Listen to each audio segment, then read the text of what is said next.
enough is enough, man. When the scandal in Virginia first broke out, and we heard about some old yearbook, I laughed, I rolled my eyes, and I was like, oh man, this is gonna be crazy, right? We all knew it was gonna be crazy when we saw those photos. For those that don't know, I guess, I have to assume you know, but I'll just, you've got this story right here. The governor of Virginia was seen next to a photo. He's claiming he's not in the photo, but it's a guy in blackface, a guy in a KKK robe. Then we get his lieutenant governor accused of sexual assault. Then we get the attorney general, Mark Herring, of Virginia, saying, yeah, you know what? He's like, yeah, he did it too. He did blackface. Like, what is going on with Virginia Democrats? I'm sorry. And listen, Vox runs this article, Ralph Northam won't resign as Virginia governor. And it's kind of tough. It's kind of tough because at a certain point you're going to say, listen, man, he did it in college. I can understand. It's like we're going back 30 years to try and smear the guy. And the timing is questionable because he made those statements about abortion, and it's all very weird. Initially, I was reticent to say he should resign. I don't live in Virginia. It's up to the people of Virginia. They need to decide this. But then everyone came out, so I'm like, okay, fine. But then this guy gets accused of sexual assault, and you know what he said? According to, I believe it was an NBC reporter, he said, "Fuck that bitch." I'm just gonna swear. He said, "Fuck that bitch," in a closed meeting. I'm sorry, that's a completely inappropriate response. Now, I don't want to rehash all of the details of exactly what happened because there's two updates here.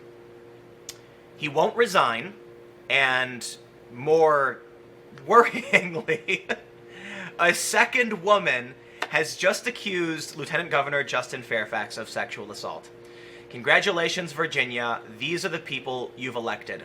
This is why I really hate tribalism. The idea that simply because someone is a Democrat or Republican, they're racist or sexist, it's just not true. It's just not true. Tribalism is so absurd. I mean, there are charts showing, I love Pew Research. They have a chart showing political affiliation going back decades, and there are conservatives, like there are people who consistently vote Republican, who are further left than certain people who vote Democrat. Like, you can be a conservative Democrat or a liberal conservative, and so there's overlap. There is. The chart from Pew shows that there are people who consider themselves to be conservatives, who believe in certain values, but vote progressive in terms of like fiscal policy and government expansion and things like that. They just believe in maybe like church or something. And then you have, liberal types who believe in small government, but support certain progressive issues in civil rights and things like that. So there's overlap. There is. But when you get people who are just like, they said, I think Ed Gillespie was his name, the guy competing in Virginia, he's a racist. He's a Republican, he's racist. Oh, he's one of these Trump people. Trump's a Nazi. And then what happens? You end up electing a man who admittedly, he admitted to wearing blackface. That's Ralph Northam.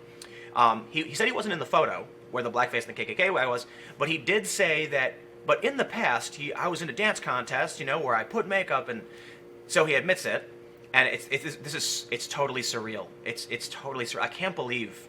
I can have all these conversations all day and night about how crazy things are and the political divide and the brooding culture war, civil war, whatever you want to call it.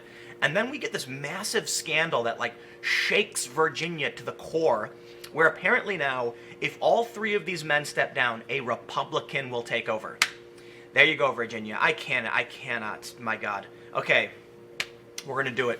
We're gonna read about the second assault case against Fairfax. But I do want to say something. I try to be consistent. Just because someone is accused of this man does not mean it's true. Okay? I also want to point out the double standard. Okay? You can't run Brett Kavanaugh over the coals, accusing him of all the worst things, calling him horrible names and words over accusations. Listen, I don't care if they're guilty. We wait until we prove it beyond a reasonable doubt. Okay, these people who commit crimes against, if you commit assault or rape, I'm pretty sure, this is what really blows my mind, when people make the assumption that conservatives somehow condone this or apologize for it. I'm like, are you nuts? There's a trope of the conservative dad threatening to murder his his daughter's boyfriend. It's like you see it in TV shows where it's like, the dad meets the daughter, his daughter's boyfriend, and he like shows him his shotgun or something, and the boyfriend's like, yee. Like, dude, I'm pretty sure out of any political faction, I'd be willing to bet it's going to be a conservative dad who will beat the living daylights out of somebody who committed an act of violence against a woman.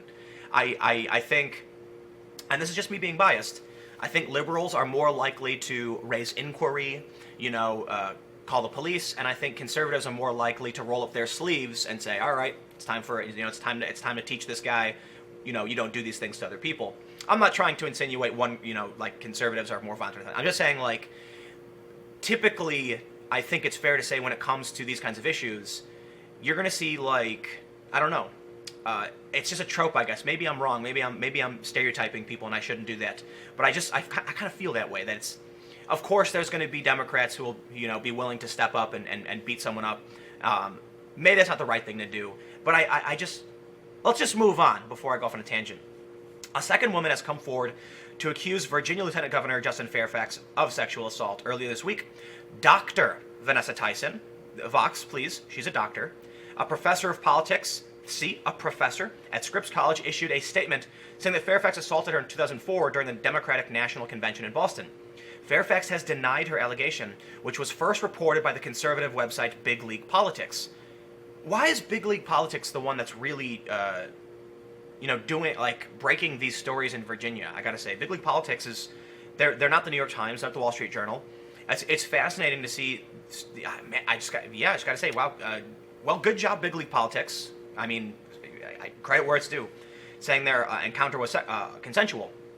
The accusation came at a time of turmoil in Virginia as Governor Ralph Northam continues to face calls to resign following the publication of a racist photo from his 1984 medical school yearbook. If he were to resign, Fairfax would replace him as governor. Except if Fairfax needs to go at this point, everyone's saying that. Man, it's an accusation. You got to prove it. You really do. I don't care what the accusation is. Obviously, I think, as Law and Order says, we consider crimes of this nature to be especially heinous. Absolutely, absolutely. But still, we live in a liberal democracy. Liberal democracy does not mean left.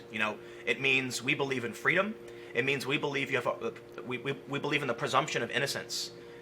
Things I really hold dear to my heart. Blackstone's formulation: it is better that 10 guilty persons escape than one innocent person suffer. Wholeheartedly believe that. We must maintain that standard. And even to greater length, I think Ben Franklin said it's better 100 guilty persons escape. And it's a complicated issue, it is. But that means, when you follow this, it means sometimes bad guys get away. And it does mean sometimes good people get locked up when they don't deserve to be. And that's why we have to try our hardest to make sure that doesn't happen. Just because he's being accused, I don't think it's fair to just, burn him at the stake. However, I do think it's fair when accusations come forward that they should be investigated. If people are making allegations of crime, then it should be investigated. I believe it should. It's tough. It really is. I think one of the biggest challenges when it comes to political issues pertaining to assault, even healthcare, taxes, is that, look, man, we're all trying to make sure that we do the right thing. We're trying to defend those we believe are worthy of defense. We all try to do what's right. Everyone is the hero of their own story. And this is one of the things that motivates and inspires me to behave the way I do, to talk the way I do, and to focus on the issues that I do, is that I'm not going to immediately assume everyone is evil. I do believe that there is so philosophically, I don't think good and evil exist. I think those are just, it really is subjective to certain people, but I do believe there's a kind of colloquial evil that I typically define as willful selfishness, the complete disregard for other people, a lack of empathy, and these things combined are what I would consider evil, because I believe we need a cooperative, cohesive communities to survive, and we need cooperation around the world, between nations, and all of these things. That's why I lean a little to the left, because I believe cooperation ultimately is a little bit more important than competing with each other. But I recognize the importance of competition. But let's read on, because I get to these rambles, you know what I mean? Ms. Watson hopes he will resign from public office. The statement reads, I deny this latest unsubstantiated allegation, Fairfax said in a statement to the Post. It is demonstrably false. I have never forced myself on anyone ever. I demand a full investigation into these unsubstantiated and false allegations, the statement said. I will clear my good name, and I have nothing to hide. I can respect him calling for a full investigation. I think it's the right thing to do. In her statement, Watson said she told her friends about the rape soon after it happened, in emails and Facebook messages now in possession of her lawyer. Kenedrick Adams, who lived across from Watson in on-campus housing at Duke at the time, told the Post that Watson came to her crying. She was upset, Adams said. She told me she had been raped, and she named Justin. The crisis in Virginia has continued to grow in recent days as Attorney General Mark Herring, who would become governor of both Northam and Fairfax, stepped down, oh my god, revealed that he had worn blackface at a party as an undergraduate. If Herring, Fairfax, and Northam all step down, the governorship would pass to the Speaker of the Virginia House of Delegates, Republican Kirk Cox. My God.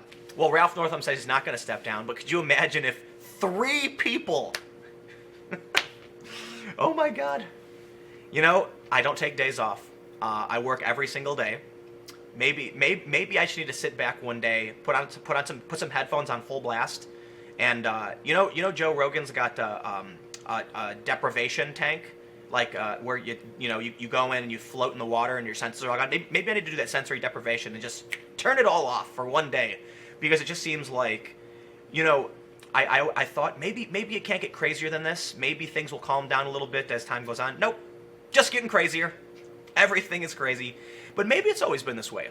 Maybe we think it's crazy now because this is new information to us. But I feel like you can look back in time and there's crazy stuff too. So maybe it's just the way life is. Maybe life is weird. Maybe weird things happen, and maybe it's a good thing that life isn't that boring. It can be kind of boring, but at least some things are happening. So anyway, stick around. I'll have more videos. Next video on my main channel at 4 p.m. and then 6:15, 6:30. I'll see you then.